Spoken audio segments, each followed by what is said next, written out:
Hey guys, Dr. Justin Marcagiani. Today we're going to be talking about how to slow down aging process. I'm going to give you my take on reducing and slowing down aging from a functional medicine and a nutritional perspective. I'm really excited to dive into this topic. This is very useful. I see lots of patients really at the heart of it. They have a lot of symptoms. Conventional medicine isn't helping. They see the spot treating and they're trying to get to the root cause so they can feel better. And then, of course, once they've overcome that, they want to age as gracefully as possible and have as much energy and physical strength as they age. So we're going to dive into that topic. So out of the gates here, first thing, put comments down below. Love to know what you guys are thinking. Make sure you subscribe and share with your family and friends. And let's dive in. So I'll put some notes up on screen here as I go along just to kind of give you guys a little bit more of an outline. If you like this style of me showing you notes on screen, please let me know. I appreciate it. So a couple things out of the gate I wanted to highlight. So big thing is we have to have optimal nutrition. That's going to be a big one, right? We need to have good nutrient levels. That's going to be really important. So a good paleo template out of the gates, always going to be foundational. Why a paleo template? Healthy meats, healthy vegetables, good healthy fats, ideally organic, clean. We want to avoid toxins. Toxins are going to accelerate aging. A lot of them impact the immune system, reproductive, and nervous system. Okay. We want nutrient density, right? Vitamin A, zinc, selenium, good healthy essential amino acids, right? You'll miss some of those if you're only relying on plants, by the way. Plus, when you become vegan vegetarian, you tend to rely on a lot more carby foods and you increase glycation, which sugar coats all your proteins, which then causes increase in oxidative stress. We got to reduce the inflammation. We got to improve the nutrient density, and we have to decrease the toxins, making sure foods are organic. Stay away from the processed omega-6, the processed hydrogenated vegetable oils. Again, these are the flours. These are the oils that you're going to get in the deep fryer. Not good. They're going to increase glycation. All right. So we talked out of the gates here. Toxins are a big one. We already talked about organic is super important. Got to reduce inflammation. Nutrient density is key, right? Vitamin A, vitamin D. Need that from also the sun or a supplement. You probably won't get enough in your food or sun. Vitamin E, vitamin K, right? K, especially K2, very helpful to get your calcium into the bone. So very important on that. Next, number 2 is glycation. So it kind of deals with number 1 because diet related, but we have to get our carbohydrates in check. If we're doing too much carbohydrates, we're going to be creating what's called insulin resistance. And when you have high levels of insulin, your cells become numb to it, and your body has a hard time pulling glucose into your muscle to either burn it or it puts it back into your fat cell and stores it. And so when all this glucose sits inside the bloodstream, you have high blood sugar levels. This is going to cause glycation. That blood sugar coats a lot of those proteins, and it's going to create what is known as glycation. So think of the creme brulee in the steakhouse restaurant, and essentially that is going to brown that tissue, brown that protein. And so when that browns your eyes or your vasculature in your fingers and toes, you're going to have decreased blood flow. You're going to have stress. You're going to have accelerated aging, so premature eye health issues. You're going to have ED, erectile dysfunction. It's going to impact performance. And then anytime you have blood flow issues, you have an increased risk for cardiovascular, strokes, heart attack, and neurological dementia, because dementia is thought of in a way as type 3 diabetes, because the enzyme that cleans up the plaque in the brain, that same enzyme is also responsible for cleaning up insulin. It's called the insulin degrading enzyme. It cleans up plaque. It also cleans up insulin. If it's so busy cleaning up insulin, it's going to have less ability to clean up the plaque in your brain. So keep that in the back of your head. So glycation, oxidation, keeping your blood sugar in check. Nutrients that will help that are going to be magnesium. They're going to be curcumin, good quality antioxidants, vitamin C, vitamin E, zinc are all going to help that. Again, keeping your carbohydrates in check as well.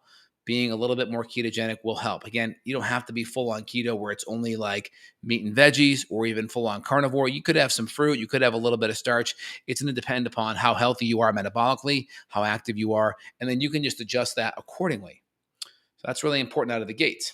Let me keep rolling here, guys. So next, I would say sleep's a really important one. Why sleep? That's where your body regenerates. That's where you're going to tap into human growth hormone. So getting to sleep before midnight is going to be essential for growth hormone production. That's going to be where you heal your body, your physical structure. Again, 2 a.m. to 6 a.m. will be where you tend to start to heal and turn over your neurotransmitters and help with psychogenic repair. So really important to dial in the sleep component so you can have that good, healthy repair. Also, we exist on this cortisol circadian pattern. So cortisol is higher in the morning and lower at night. So if our cortisol rhythm and our adrenals are off, you could have this reverse pattern where cortisol is up in the nighttime And that cortisol can be very stimulating. It's a glucocorticosteroid. So that high levels of cortisol could be throwing off your sleep. So if you have sleep issues, we have to look at good, healthy nutrients like magnesium. We have to look at that cortisol pattern. Do you have high cortisol at night? Are you in this kind of high cortisol state throughout the day? We have to look at our HPA axis, our hypothalamus pituitary adrenal axis. Is that stress? Is that overstimulated? We want to see where that lies so we can get to the root. Next year, out of the gate, also melatonin. Melatonin is made from serotonin. Serotonin is an amino acid made from 5-HTP or tryptophan. So we have to make sure we have good gut function. That kind of spills into from sleep to gut. Why is that important? Because all the nutrients to help our brain chemicals, help us sleep, to help our body, it all gets absorbed in the gut. So if we do not have good, healthy gut function, that's going to impact our nutrient levels because we have to have good absorption. 80% of your immune system is in your gut. Also, if you have leaky gut or gut permeability because you're eating inflammatory gluten and grains and processed food, that can exacerbate your immune system. And so really important, if you have gut permeability, increased risk for autoimmune conditions like Hashimoto's, type 1 diabetes, MS, irritable bowel disease like Crohn's or ulcerative colitis are also possible too. And then, of course, your probiotics are really important. Good, healthy bacteria levels in the gut play a major role because you have to eat good fermented foods to get those. And so if you're not eating good probiotic-rich foods, that could also impact healthy gut bacteria balance. Maybe you have more dysbiosis, more bad bacteria. Maybe you have a history of taking antibiotics that have also skewed and knocked down your good bacteria and caused this rebound overgrowth of bad bacteria. Next, movement, right? Movement's going to do a couple things. Muscle mass is really important. That helps your immune system. That helps with insulin sensitivity. It's really important for your balance. As you age, greater chance of having a fall and fracturing a hip or fracturing a bone. Once you start to not move, that plays a major role in osteopenia, weaker bones, sarcopenia, weakened muscles. Also, by moving, that stimulates the brain too. So brain health is intimately connected to movement. So if you want good brain health, you have to be moving. Also, your muscles are rich in mitochondria. So the more muscle density you get, the more mitochondria you get, which are the powerhouse of the cells. And moving stimulates growth hormone, which helps put on muscle, keeps you strong, helps your bones stay strong. So really important that we kind of dial all these areas in so we stay on top of it and we be healthy. So kind of recap out of the gate, big thing out of the gate, optimize nutrition, right? Anti-inflammatory, nutrient-dense, low toxin. We've got to decrease glycation, get your carbs and your insulin resistance in check.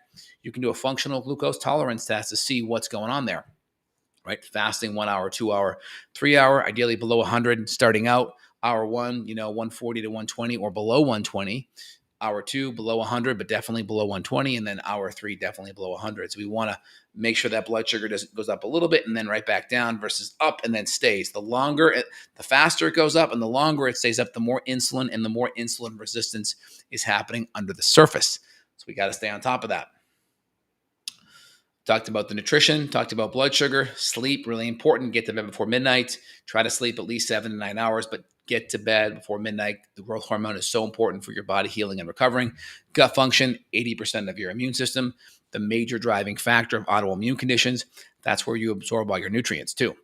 And then movement, really important. Balance, fall prevention, stimulating your mitochondria, growth hormone production. And again, that's going to be a major impact for your immune system because that mitochondria, that stimulation and that amino acid reserve, because your muscles are nothing but amino acid storage, right? That's really powerful when your immune system is stressed. It can tap into that muscle if it needs to be as well. All right, guys, hope you enjoyed today's video. If you did, please let me know. Put it in the comments below. Again, doing that outline, hopefully you guys find that helpful so you can follow along better. If you liked it, please let me know in the comments. If you want to dive in deeper, like you have health issues, you want to age more gracefully, let me know down below. You'll have a link down below where you can reach out and you can contact my office and you can schedule a functional medicine consult. I see patients worldwide that kind of dive into these issues every single day. We try to get to the root cause of what's happening. Is there a thyroid issue, a gut issue? Where's your diet at? Where's your mitochondria at? We'll look at nutrient levels. We'll get a window into everything under the hood and come up with a comprehensive plan to get to the root cause of what's happening. So link down below. You can reach out to my team and staff. Love to see your comments, guys. Let me know your thoughts on the topic. All right, guys, have a phenomenal day. Dr. J signing out. Peace.